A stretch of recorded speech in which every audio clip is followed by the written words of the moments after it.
Benji Cole, son of Al Cole from CBS Radio and host of People of Distinction, the talk that gives an in-depth view of some of the most dynamic, intelligent, and successful people on the planet.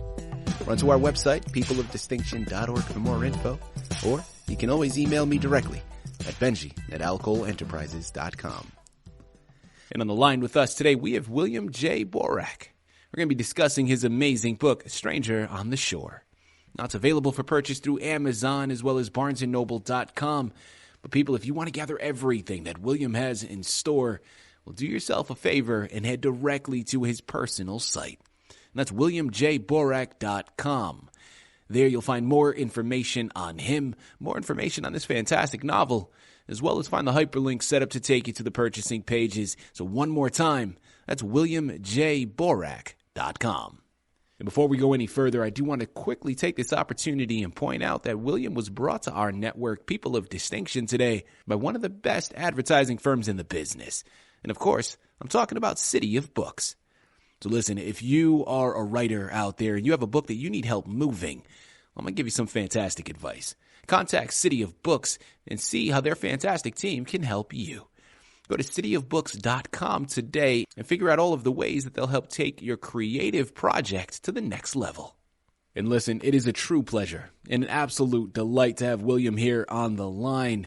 Now, people, the moment you start to do research on his book, Stranger on the Shore, you're going to understand that you need to buckle up for a wild ride. Okay, this is a murder mystery, a nonstop page turner, and something that is absolutely catered for the Hollywood film screen, for the television film screen. I mean, really something that needs to be in front of you.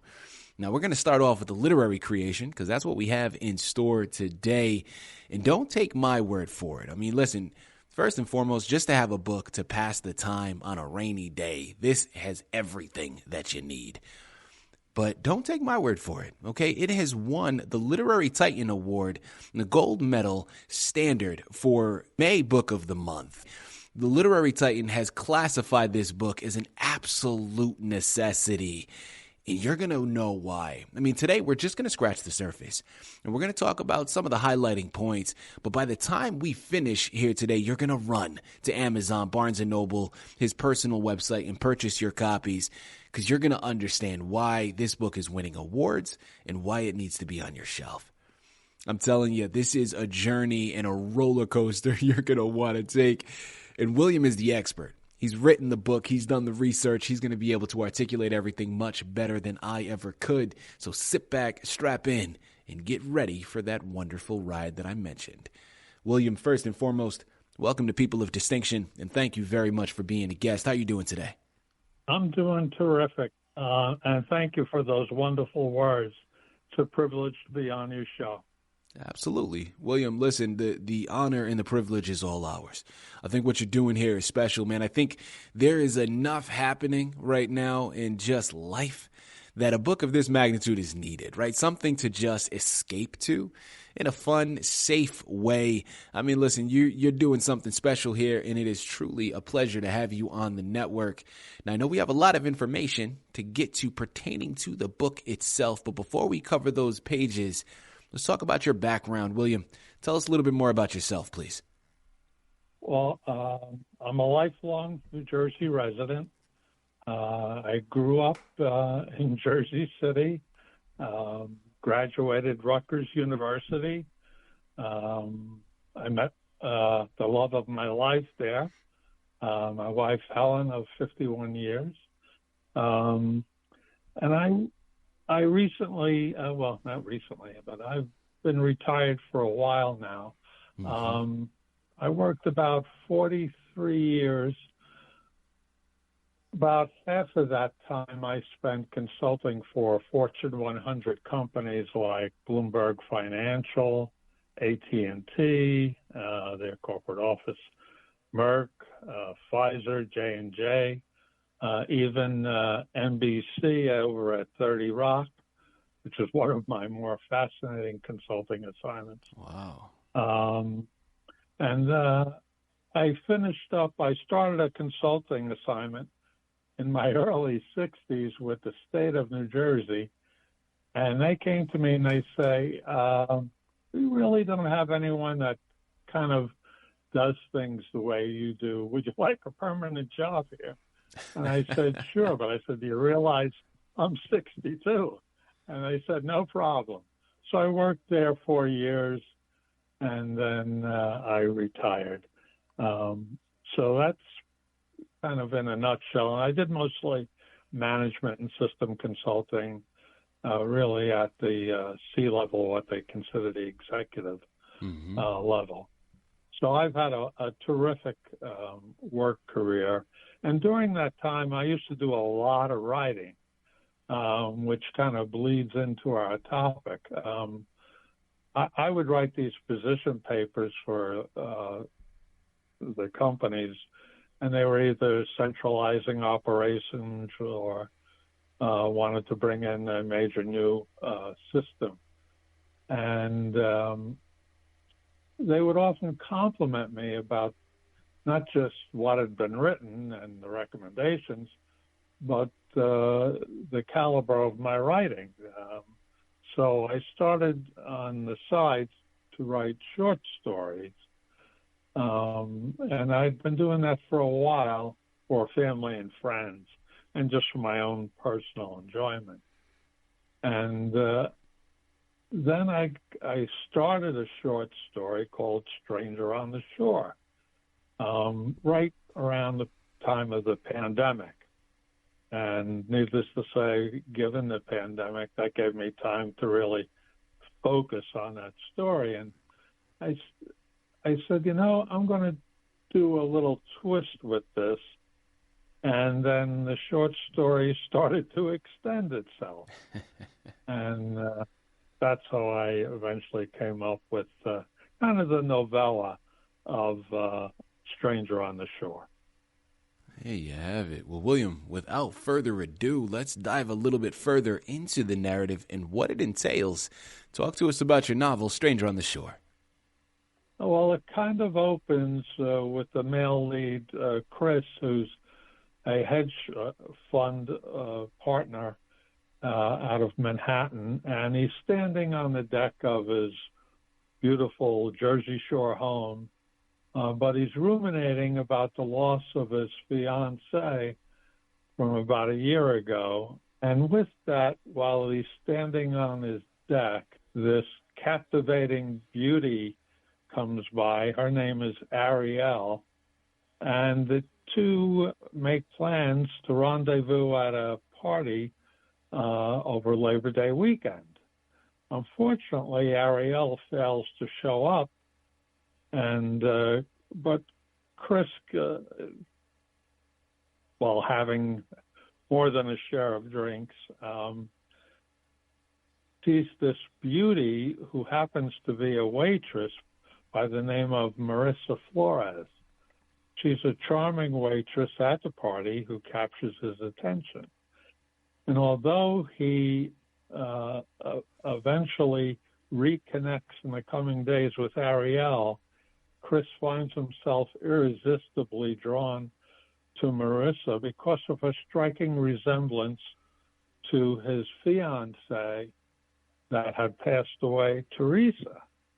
And the interesting little point here, it was also Marisa who recognized Chris, never having seen him before, but she has been infused with the memory of Theresa, even though she realizes that is not her true identity because she's been suffering from amnesia because 6 months prior to this party, she literally was lying almost lifeless on the banks of the East River in New York and was rescued by two young teenagers who call 911, and that brings an investigation team led by Detective Ramos down to the beach, and they get her over to Lenox Hill Hospital,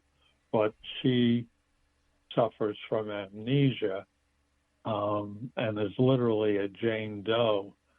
And the name she has was really given to her over time by the detective while they're trying to determine exactly who this beautiful young woman truly is. Now, Marisa has a secret. She is a warrior princess from Colombia, and it's really through her relationships with the detective and Chris, while I fall in love, that she's able to eventually realize who she truly is and that she has a destiny with a very nefarious character who's a cartel leader and does not wish her well, to put it mildly. And I'll stop there. Smart, the man. The book has many twists and turns, lots of surprises, but has a very action-packed, thrilling ending. I love it. Listen, people, he was smart to stop there because, Amazon, Barnes & Noble, WilliamJBorak.com are the places you have to go. You want to learn everything. You want to figure out all the words that are on those pages. Head on over there, pick up your copies today, and you will not be disappointed because this one, as I mentioned before, is a nonstop page turner, something you need to get lost in. William, next question here, and really a curiosity for myself, but what would you say was a highlight for you in writing this book, or if not a highlight, something that surprised you that you weren't anticipating before you began on this journey? Well, this was a learning experience in that this is obviously my first book that I've gone through an actual publication process, and really is kind of a dream ending for me in the fact that it did get published. I was thrilled. And not only that, all the great 5-star reviews I've received, not only from readers, but from a number of well-known organizations. But the fun of writing it, the beauty of writing is you can write about anything you really want. And they always tell you to write about what you know.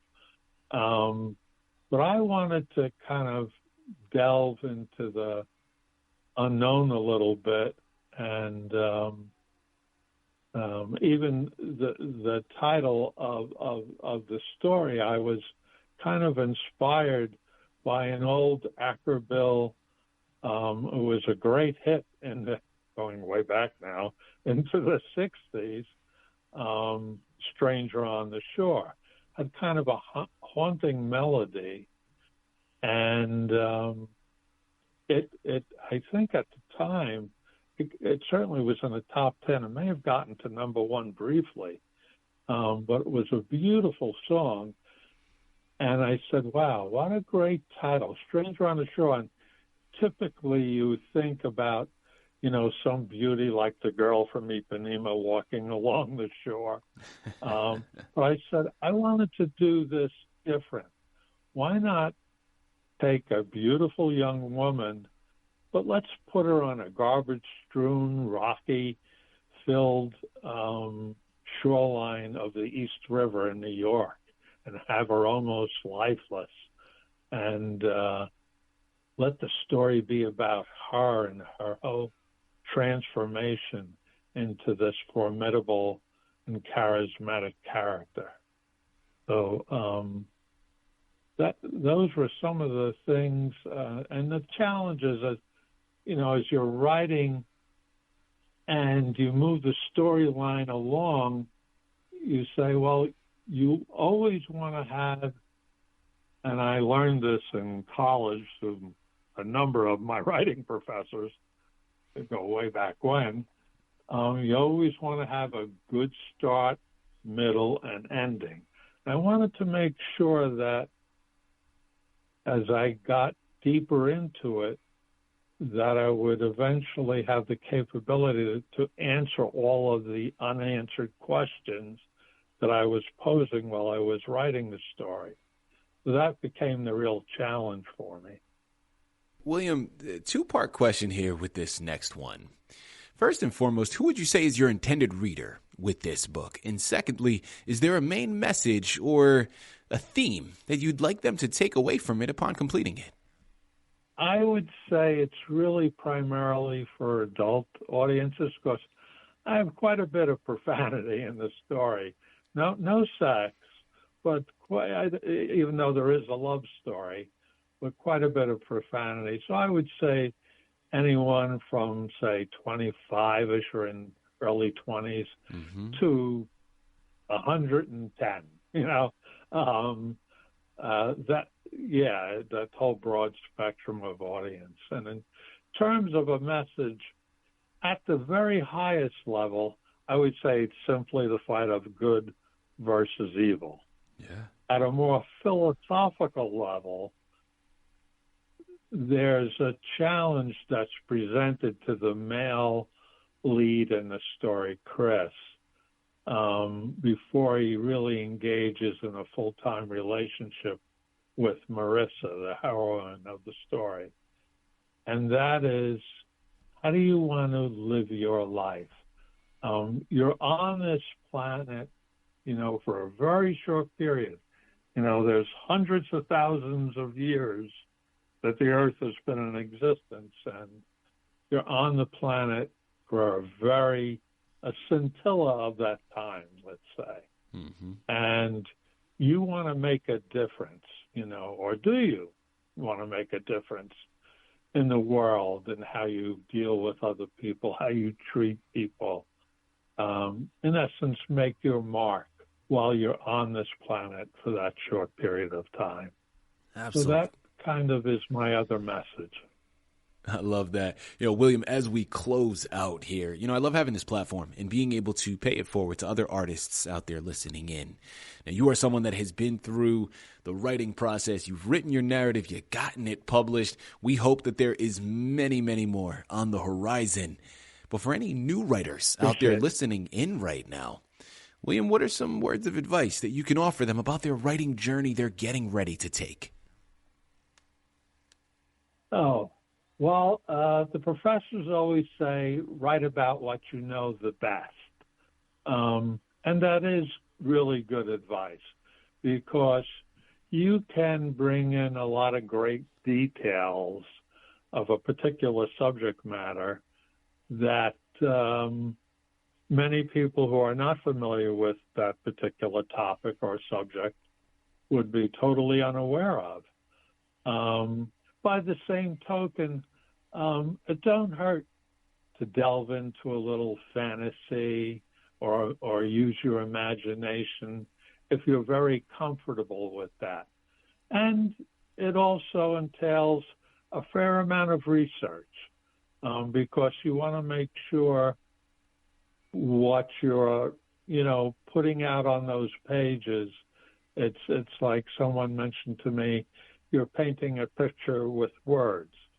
And it's, those images and imagery that you want to make available to the reader so that they're really getting what, you're trying to write about. So you want to place them, on a beach, at a ballpark, in a police precinct. Whatever it is you're writing about, you want to literally, put the reader into that location and make them feel comfortable with the surroundings. People, there you have it. Listen, I loved this interview for so many reasons. The advice that was given, the narrative itself. Listen, there's so much to get lost in here. The only thing that I'm going to say now is the onus is on you. You know where you have to go. You got to pick up your copies of Stranger on the Shore by William J. Borak. One more time, that's Amazon, Barnes & Noble, and WilliamJBorak.com. Head on over there today and get lost in it. A wonderful book to add to your shelf, an even better gift to add to someone else's. So you know where to go. William, this has been a true pleasure, an absolute delight. Thank you once again for being a guest on People of Distinction. I loved it. I really enjoyed chatting with you. Thank you again. I am so appreciative. I really am.